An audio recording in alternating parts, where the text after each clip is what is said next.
네, 오늘 일부 주제입니다. 정부의 물가 잡기, 라면 과자 줄줄이 가격 인하. 사실 월급 생활 하시는 분들은 많이 아시겠지만 정말 체감적인 물가가 많이 비싸진 것 같아요. 이제 점심시간에 나가서 점심 한 끼를 사 먹으려 하더라도 요즘은 10,000원으로 부족하다는 생각이 좀 들 정도로 비싼 식품들이 많이 늘어나는 것 같습니다. 아무래도 이렇게 좀 많은 가격들이 올라가다 보니까 정부도 물가 안정화에 좀 신경을 쓰는 것 같아요. 요즘 이렇게 금리도 많이 올라갔는데 물가가 좀 안정화되고 있는 정도는 어느 정도일까요? 네, 작년에 6월에 이제 소비자 물가 지수가 가장 크게 올랐을 때가 6.3%까지 올랐었는데요. 그래도 이번 달 5월 소비자 물가 지수가 전년 대비 한 3.3%까지 오르면서 19개월 만에 어느 정도 낮은 성장률을 보이면서 좀 안정화된 모습들을 보여주고 있습니다. 생산자 물가 지수 같은 경우에도 국제유가가 계속해서 떨어지기 시작하면서 작년 7월부터 계속해서 내림세를 보여주고 있고요. 그러면서 물가 상승률이 이렇게 좀 수치상으로는 어느 정도 안정화됐다라고 볼 수가 있습니다. 하지만 이제 우리가 근원 물가라고 해가지고 근원 물가 같은 경우에는 좀 상승률이 소비자 물가 지수랑 생산자 물가 지수에 비해서 좀 더디게 떨어지고 있는데요. 이 근원 물가 같은 경우에는 변동성이 큰 물가를 좀 뺀 것들을 의미를 합니다. 그러니까 예를 들면 에너지 가격 같은 경우에는 외부 조건에 따라서 굉장히 급등락하기 때문에 에너지 가격도 좀 빼고요. 또 이제 계절적인 영향에 따라서 좀 영향을 받는 또 농산물이라던가 식품 이런 것들은 제외한 거를 이제 근원 물가라고 하거든요. 근데 지금 근원 물가 같은 것은 좀 더디게 떨어지고 있는데 그 이유 중에 하나가 한 번 오르면 그 물가 같은 경우에는 좀 서비스 물가 같은 경우에는 한 번 오르면 떨어지기가 굉장히 어려운 부분들이잖아요. 특히나 이제 서비스 물가의 대표적인 게로 포함이 되고 있는 게 외식 물가인데요. 지금 외식 물가 같은 경우에는 근원 서비스 내에서 비중이 한 30% 수준으로 차지하고 있기 때문에 아직까지는 근원 물가가 떨어지는 수치가 좀 더딘 것 같습니다.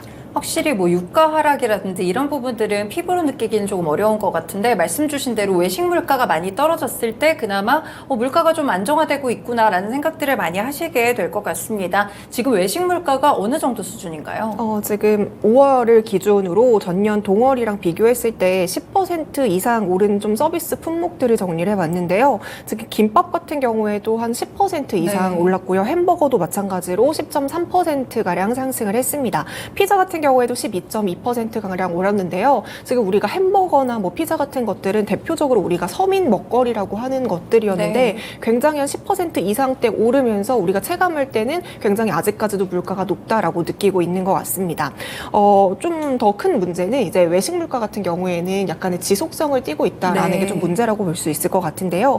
예를 들어서 이제 김밥이 만약에 3,000원이었어요. 근데 김밥 안에 들어가는 계란이라던가 여러 가지 야채들이 오르면서 김밥이 4,500원까지 오르게 된다면 가격이 반영이 되니까 4,500원으로 인상을 했겠죠. 근데 예를 들어서 이제 김밥에 들어가는 그 야채들의 가격이 다시 안정화가 되고 계란값도 떨어져요. 그런다고 해서 김밥이 4,500원이었던 게 다시 2,000원이나 3,000원으로 떨어지지 않잖아요. 이런 부분들이 좀 지속성을 띠고 있기 때문에 인플레이션 기여도가 굉장히 높다라고 볼 수가 있고요. 그래서 지금은 근원 서비스 물가가 좀 둔화되는 게 더디고 있는 중입니다. 네, 그렇군요. 아무래도 한번 가격을 올렸을 때 그걸 낮추기라는 좀 쉽지 않아 보이는데 그래서 그런지 정부에서 아예 대놓고 좀 물가 인하에 대한 압력들을 주고 있는 것 같습니다. 얼마 전에 추경호 경제부총리가 이제 밀 가격도 많이 내렸는데 라면 가격 인하해야 되는 거 아니냐 약간 이런 멘트를 하면서 이번에 내려간 것 같은데 확실히 어느 정도 하락을 하고 있죠. 네, 지금 한국은행의 물가 안정 목표가 2%대 수준이라고 계속 이야기를 하고 있잖아요. 근데 방금 말씀드렸다시피 아직까지도 근원 물가 하락세는 좀 더딘 상황입니다.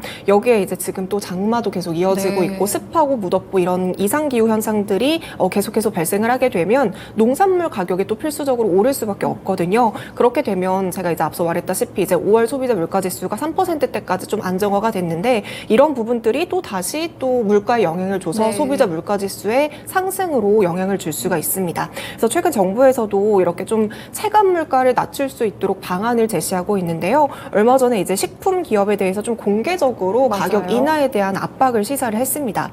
작년 9월에서 10월 사이 이제 라면 가격이 좀 많이 올랐었는데요. 그 이유 중 하나가 이제 그 당시에는 국제 이제 밀가루 가격이 많이 올랐다는 이유로 라면 가격들이 많이 올랐어요. 근데 지금 라면 가격이 인상이 되면서 그 라면 4사들의 영업이익도 상당히 많이 오른 부분이 있었거든요. 근데 지금 같은 경우에는 밀가루 값 가격이 그 당시 1년 전과 비교했을 때 상당히 많이 떨어졌고요. 한 50% 정도 하락을 했기 때문에 적정 수준으로 지금 다시 라면 값을 인하해야 된다. 이렇게 정부에서는 가격 압박을 시사한 바 있습니다.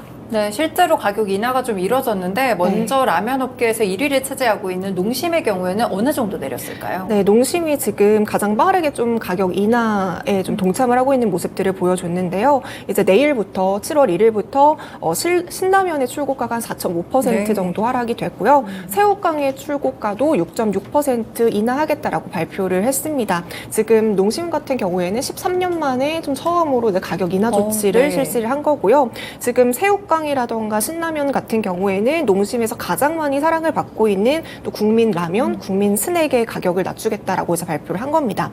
지금 소매점을 기준으로 신라면의 한 봉지가 1,000원이라고 해요. 근데 이번에 4.5% 정도 출고가를 낮추게 되면 50원 낮아지면서 950원의 소매가가 형성될 예정이고요. 새우깡 같은 경우에도 지금 1,500원에 판매가 되고 있는데요. 100원 네. 정도 내일부터 낮아질 예정이라고 합니다. 그리고 앞서서 이제 밀 수입 가격이 한 50% 정도 떨어졌다라고 말씀을 드렸잖아요. 그러면서 이제 7월부터 농심도 제분 회사로부터 이제 공급을 받는 소맥분의 가격도 5% 정도 인하될 예정이라고 하고요. 네. 이렇게 인하된 가격으로 이제 밀가루를 농심에서 제공을 받게 된다면 연간 한 80억 정도를 절감할 수 있다라고 보고 있고요. 그리고 이제 이번에 인하된 가격을 연간으로 따졌을 때는 소비자들에게 한 연간 200억 원 이상의 혜택이 돌아갈 것으로 전망이 되고 있습니다. 네, 그렇군요. 일단 소폭이 인하긴 하지만 체감상으로 봤을 땐 또 대량 구매를 하거나 하면은 굉장히 좀 느껴질 만한 그런 가격 인하를 단행했던 것 같습니다. 아무래도 업계 1위가 먼저 이렇게 선제적으로 대응을 하다 보니까 다른 기업들도 같이 가격 인하에 동참을 할 것 같아요. 네, 농심이 가격 인하 발표를 하고 같은 날 이제 삼양식품도 가격 네. 인하 발표를 내렸는데요. 지금 농심과 마찬가지로 내일부터 7월 1일부터 좀 순차적으로 가격들을 인하할 예정이라고 하는데요. 지금 삼양식품 같은 경우에는 이제 여러 가지 품목 중에서 최대 할인폭이 높은 게 이제 15% 인하된 제품도 있고요.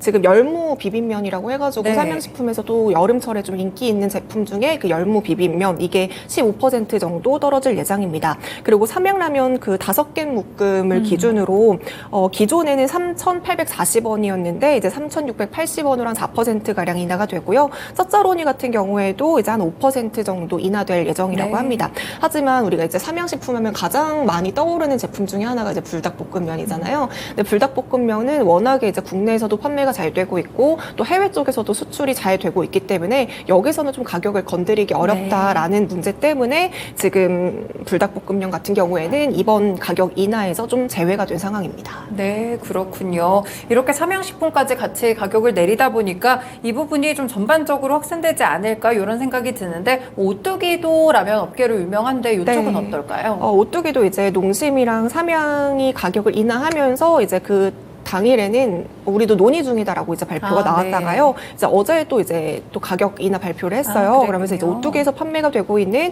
스낵면이라던가 참깨라면, 진짬뽕 등을 포함해가지고 한 15개 제품에 대해서 평균 5% 수준으로 가격 인하를 내릴 것이다라고 발표를 했고요. 지금 오뚜기 같은 경우에는 주력 제품이 진라면이잖아요. 네. 진라면은 이번에 가격 인하 제품에서 제외가 됐습니다. 네. 왜냐하면 이제 오뚜기 측에서 얘기하고 있는 바로는 진라면 자체가 사실 다른 라면 가격과 비교해서 좀 가격이 저렴한 부분들이 있었어요. 2010년 같은 경우에 이미 이제 한 차례 진라면은 가격을 인하를 했었는데 네. 그리고 나서 지금 이제 10년이라는 시간이 지나는 과정에서 여러 가지 인건비도 오르고 원재료비도 그렇죠. 오르고 네. 했지만서도 지금 아직까지도 진라면은 계속해서 낮은 가격대를 유지하고 있고요. 실제로 진라면이 대형마트 판매가 기준으로 개당 716원이에요. 지금 농심이 가격 인하하기 전에 소매 판매가가 1,000원이라고 말씀드렸잖아요. 그것과 비교하면 실제로도 진라면의 수준은 좀 낮은 수준에서 책정이 되고 있다라고 생각을 할 수가 있을 것 같습니다. 이렇게 오뚜기에서도 가격 인하 발표를 하고 이제 마지막으로 또 팔도라는 네. 라면 기업도 있잖아요. 팔도도 이번에 또 역시나 가격 인하에 동참을 했는데요. 뭐 왕뚜껑 봉지면이라던가 뭐 남자라면 이런 것들을 포함해가지고 11개 라면 제품에 대해서 평균적으로 한 5.1% 수준 가격을 인하하겠다라고 발표를 했습니다. 이렇게 농심을 시작으로 지금 삼양식품, 오뚜기 그리고 팔도까지 라면 4사가 모두 가격을 인하하게 됐고요. 이렇게 4사 모두 다 같이 가격을 인하한 게 또 13년 만에 처음이라고 합니다. 네, 물가 부담이 좀 심하다 보니까 정부 측에서 아예 대놓고 제동을 좀 거니까 그래도 라면 업계가 먼저 선제적으로 움직인 것 같습니다. 일단 밀가루 가격 인하가 하락에 대한 그런 모멘텀이라든지 요인이 됐으니까요. 빵이나 과자 가격도 사실 인하할 수 있을 만한 요인일 것 같은데요. 네, 아무래도 이제 밀가루로 라면을 만드니까 빵이나 과자도 밀가루로 그쵸? 만드니까 가격을 내릴 수밖에 없을 움직임이 보여질 수 있을 것 같은데요. 지금 라면 업계에서 이제 가격을 내리고 있으니까 제과라던가 제빵 업계도 지금 가격이나 움직임이 조금 더 확산이 되고 있는 상황입니다. 이제 롯데 웰푸드 같은 경우에는 바닥 코코넛을 포함해서 한 3개 제품에 대해서 가격을 100원씩 인하하겠다라고 발표를 했고요. 혜태제과 같은 경우에도 아이비 그 과자를 한 10% 가격을 인하하겠다라고 발표를 한 상황입니다. 그리고 제빵 업계에서 또 1위가 SPC 그룹인데요. 여기서도 식빵이라던가 크림빵이라던가 한 30개 품목에 대해서 평균적으로 5% 정도 가격을 내리겠다라고 발표를 한 상황입니다. 지금 파리바게트 같은 경우에도 지금까지 빵 가격이 많이 올랐었는데요. 지금 파리바게트 내에 있는 빵 종류 한 10개에 대해서도 100원에서 200원가량 가격을 인하할 것이다라고 발표를 했고요. 지금 CJ 푸드빌 같은 경우에는 이제 뜨레주루를 또 이제 하고 있는 기업인데 네. 여기서는 아직까지는 구체적인 인하율이라던가 품목이라던가 이런 것들을 발표를 하진 않았지만 어찌됐건 가격 인하에 동참하겠다라고 발표를 한 상황입니다. 네, 그렇군요. 일단은 제과나 제빵업계 가격 인하도 좀 체감을 할 수 있을지 기대를 해봐야겠습니다. 일단 이렇게 식품업계 전반적으로 가격 인하에 대한 시사가 좀 나오다 보니까 아무래도 좀 소비자분들은 이걸 좀 체감할 수 있을지가 궁금하네요. 우리가 이제 여러 가지 물가들이 내리고 시작하면서 우리가 이제 직접적으로 물가가 좀 체감이 될까 이런 부분들도 우리에게는 또 중요할 것 그쵸. 같은 문제일 것 같은데요. 근데 이제 소비자 물가지수 가중치라는 게 있어요. 이 소비자 물가지수 가중치란 가게에서 우리가 이제 한 달 동안 소비하는 지출 품목 중에서 각 품목들이 차지하는 비중을 나타낸 건데요. 이게 전체가 1000이라고 했을 때 네. 지금 라면 같은 경우에는 2.7% 수준이고요. 과자 같은 경우에도 3.5, 또 빵 같은 경우에는 6.5 수준으로 이제 가중치가 포함이 되어 있습니다. 지금 라면이나 과자나 빵이 사실상 이제 1000 안에서 봤을 때 그 물가에 미치는 영향이 그렇게 크지는 않은 수준이거든요. 근데 여기서 이제 외식비 비중이 126.7 정도로 라면이나 빵이나 과자 이런 것들에 비해서 훨씬 더 외식비 비중이 높은 것을 확인을 할 수 있습니다. 그래서 결국에는 우리가 이 외식비가 떨어져야지 우리가 체감하는 물가도 안정화가 될 네. 것이다라고 느낄 수 있지만 사실상 라면이나 과자나 이런 것들이 떨어진다고 해도 우리가 체감적으로 느끼는 것은 그렇게 크지 않을 것이다라는 뜻이거든요. 근데 우리가 이제 외식비 같은 경우에는 점주님들이나 소상공인 분들이 어떤 메뉴에 대해서 가격을 책정할 때 단순히 원재료값만 가격에 포함이 되는 게 아니라 뭐 인건비라던가 그쵸. 임대료라던가 네. 여러 가지 마케팅비 이런 것들을 다 가격에 녹여내기 때문에 이런 것들을 다 빼고 나면 사실상 남는 게 없다라고 말씀하시는 소상공인 분들도 굉장히 많아요. 그렇기 때문에 지금 정부에서는 쉽사리 외식비를 건들기는 조금은 어려운 상황이고요. 그래서 외식비가 낮아져야지 우리가 좀 체감할 수 있겠지만 아직까지는 정부에서 이런 부분까지 건드리기는 조금 조심스러운 상황입니다.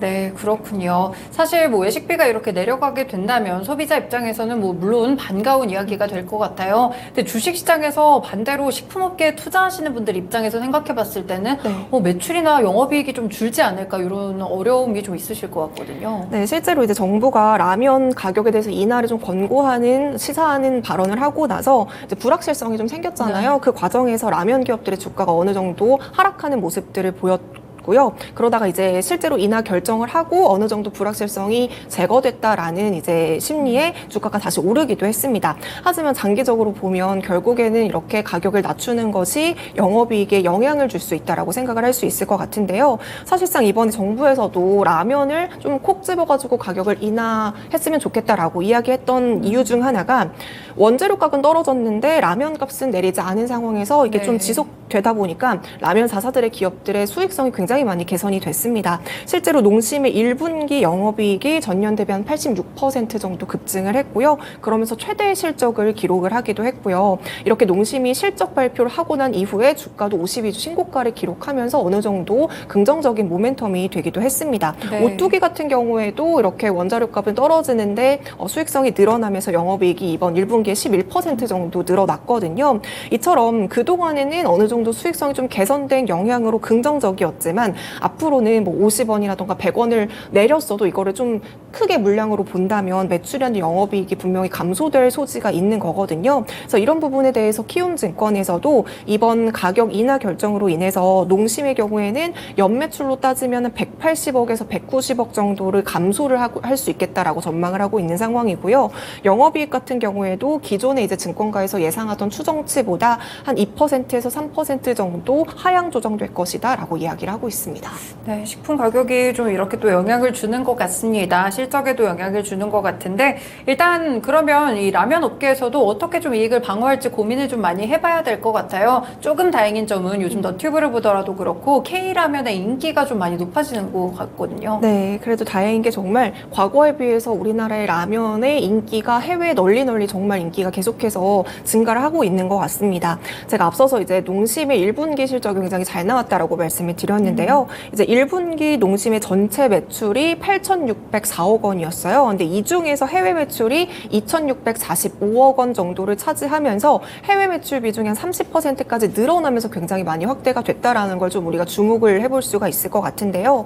그 중에서도 그 해외에서도 지금 미국 쪽에서 성장세가 굉장히 가파르다라고 볼 수가 있습니다. 지금 미국 법인의 영업이익 같은 경우에는 1분기 180억 원으로 전년 대비 한 605%나 급증을 했기 때문에 미국 쪽에서 지금 우리나라 K라면의 인기가 상당하다라는 네. 걸 우리가 좀 확인을 할 수 있을 것 같고요. 조금 더 이제 긍정적인 부분을 하나 더 뜯어보자면 지금 미국 쪽에서 라면 인기가 많아서 라면의 수요가 점점 늘어나고 있거든요. 근데 지금 미국의 연간 1인당 라면 소비량이 지금 15개예요. 네. 우리나라 같은 경우에는 연간 77개 정도로 소비한다고 엄청 많네요. 하거든요. 네. 그리고 또 일본 쪽에서도 한 40개 정도를 우리나라 라면을 소비를 한다고 하는데 아직까지는 미국이 수요가 많다고 하지만 15개예요. 근데 이 말을 좀 반대로 생각해 보면 그러면 성장 잠재력이 크고 앞으로도 이런 수요가 조금 더 확대될 수 있다라고 우리가 반대로 생각을 해볼 수가 있을 것 같거든요. 그래서 확장성이 굉장히 크다라는 것도 좀 잠재적인 성장 요인이라고 볼 수가 있고요. 이렇게 해외 쪽에서 좀 농심의 매출이 잘 나오다 보니까 외국인의 순매수도 계속해서 이어지고 있습니다. 추경호 경제부총리의 발언이 6월 18일에 나왔었잖아요. 네. 그리고 나서 이제 농심의 주가가 하락을 하는 과정에서도 외국인은 이제 농심의 주가를 계속해서 순매수하는 모습들을 보였거든요. 이제 사실상 보면은 6월 1일부터 6월 26일까지 정말 단 하루도 빠지지 않고 지금 보시는 것처럼 계속해서 순매수세를 유지하는 것을 확인을 할 수가 있고요. 주가가 하락하는 와중에도 외국인이 샀다라는 것은 충분히 외국인 입장에서도 이제 농심의 기업을 매수할 만한 충분한 메리트, 이유를 가지고 있다라고 우리가 생각을 해볼 수가 있을 것 같습니다. 그래서 지금은 이제 농심 측에서도 워낙에 미국 쪽에서 성장세가 가팔라지고 있는 만큼 해외 사업을 좀 확대를 하고 있는 상황이고요. 이미 2019년에 한 차례 이제 미국에서 현지 공장을 증설을 한 바가 있었는데요. 지금도 증설에 대한 논의가 계속해서 나오고 있고 이제 앞으로도 제3공장에 대해서 건립을 하는 것도 검토 중이라고 합니다. 네, 그렇군요. 농심은 그래도 해외 쪽에서 잘 방어를 하는 것 같은데 그럼 다른 라면 기업들도 알아볼게요. 삼양식품이나 오뚜기는 상황이었던가요? 네, 이제 삼양식품 같은 경우에는 수출 비중이 60% 이상이에요. 그래서 굉장히 이제 수출이 잘 되고 있는 기업이라고 볼 수가 있는데요. 그래서 이번 가격이나 영향을 상대적으로 이제 국내에서 내린 것이다 보니까 삼양식품 같은 경우에는 다른 기업들에 비해서 좀 가격 인하에 대한 그런 영향을 덜 받을 것이다라고 전망이 되고 있거든요. 네. 특히 해외에서 불닭볶음면의 판매가 정말 잘 되고 있다라고 합니다. 사실 우리가 이제 외국인들은 매운 것을 잘 못 먹을 것이다라는 네. 생각을 어느 정도 가지고 있지만 지금 이제 매운 열풍들이 전 세계적으로 우리나라가 좀 이렇게 전파를 한 영향이 있는 것 같아요. 그러면서 지금 불닭볶음면 시리즈가 차지하는 비중이 어느 정도로 예측을 하세요? 글쎄요, 얼마나 될까요? 많이 80%까지 거의 다네요. 그렇죠. 네. 저 이렇게 불닭볶음면이 해외에서 잘 팔리고 있을 거라고는 생각도 못했는데 한 80% 비중을 차지하고 있다고 해요. 그래서 네. 앞서도 말씀드렸지만 워낙에 이제 불닭볶음면이 해외에서 잘 팔리다 보니까 가격 인하를 할 수 없었던 부분 다시 한번 짚어드리고요. 반면에 이제 삼양 같은 경우에는 영향이 없을 것이라고 전망을 네. 하고 있어요. 근데 반면에 이제 오뚜기 같은 경우에는 조금 이제 문제라고 볼 수 있는 게 내수 비중이 한 90% 이상을 그렇군요. 차지하고 있는 네. 기업이기 때문에 아무래도 이제 이제 국내 매출이 좀 영향을 많이 받고 있거든요. 그래서 지금 라면 4사 중에서 가격 인하에 조금 타격을 많이 받을 것 같다라고 이제 예측하는 기업이 이제 오뚜기라고 볼 수가 있겠습니다. 오뚜기는 지금 물론 해외 쪽 사업을 넓히고 있는 중이긴 해요. 뭐 베트남 쪽에도 있고, 근데 아직까지는 좀 가시적인 성과가 없다라고 볼 수가 있고요. 다만 그래도 좀 다행인 거는 이제 아시다시피 이제 오뚜기가 뭐 라면 쪽으로만 너무 좀 치우쳐진 게 아니라 소스도 팔고 있고 여러 가지 인스턴트 식품이라던가 여러 가지 제품들을 그쵸? 같이 네. 판매하고 있는 기업이기 때문에 다른 기업들에 비해서 그래도 오뚜기는 라면에 대한 의존도가 낮은 게 어느 정도는 이 부분에 대해서 수익성을 좀 챙길 수 있다라고 보고 있습니다. 그리고 지금 오뚜기 측에서도 라면 매출 비중이 한 30% 수준 정도만 네. 차지한다고 해요. 그래서 오뚜기 측에서도 얘기하는 게 이번 가격 인하 결정이 그렇게 우리한테 뭐 여파가 클 것은 아닌 것 같다라고 이야기를 하고 있는 상황입니다. 네, 이번에 이제 밀가루 가격이 좀 내려간 점을 들어서 정부 측에서도 물가에 대한 압력이 좀 강했던 것 같은데, 라면 업계와 과자 업계들, 혹시나 식품 업계들 투자하시는 분들은 걱정이 좀 있으셨을 것 같아요. 이렇게 종목들 위주로 함께 영업이익에 대한 영향까지 함께 체크해 드렸습니다. 일부 쉬운 이슈 읽어주기였습니다.